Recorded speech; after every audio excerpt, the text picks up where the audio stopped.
কুড়িগ্রামের পাখি প্রেমিক ফজলুল হক খাবার খেতে প্রতিদিন ভোরে বিভিন্ন জাতের শত শত পাখির আসর জমে তার বাড়ির আঙিনায়, বারান্দায় এবং আশপাশের গাছের ডালে।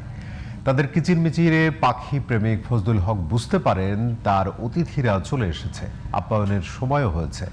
নিরাপদে খাবার খেয়ে তারা আবার চলেও যায়। কুড়িগ্রাম প্রতিনিধি মিজানুর রহমান তথ্য এবং ছবিতে বিস্তারিত জানাচ্ছেন জামান আশরাফ।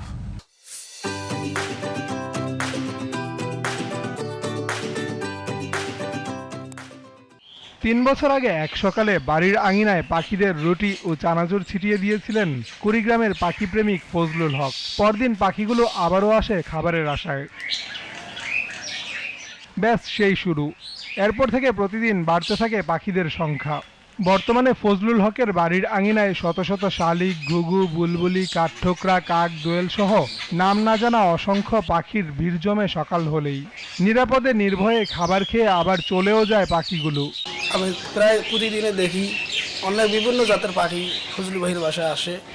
ছোটবেলা থেকেই দেখতেছি উনি গরু, ছাগল, হাঁস, মুরগি এগুলোর প্রতি ওনার একটা মামত্ববোধ কাজ করে। বাসার ভিতরে আসি দেখি যে ভাই আসলে পাখিদের প্রতিদিন নাকি নিয়মিত খাওয়ায় এদের। সকালে উঠে বাবা সবার আগে কাজ হলো পাখিকে খাওয়ানো। অনেকগুলো পাখি আসে বাড়িতে।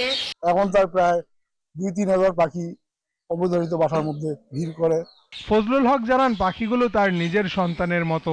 দিন যায় পাখি বেশি হয়, দিন যায় পাখি বেশি হয়। আমার একটু প্রকৃতির সাথে একটু নিবিড় সম্পর্ক হয়ে গেছে, এই পাখিদের সাথে একটা সম্পর্ক হয়ে গেছে।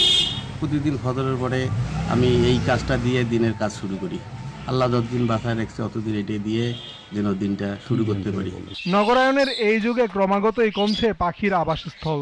ফলে ফজলুল হকের মতো পাখি প্রেমিকদের উদ্যোগকে সাধুবাদ জানান উপজেলা প্রাণী সম্পদ কর্মকর্তা। নগরায়নের এই যুগে ক্রমাগত পাখির আবাসস্থল এবং খাদ্য প্রাপ্তির সংস্থান ধীরে ধীরে কমে আসছে।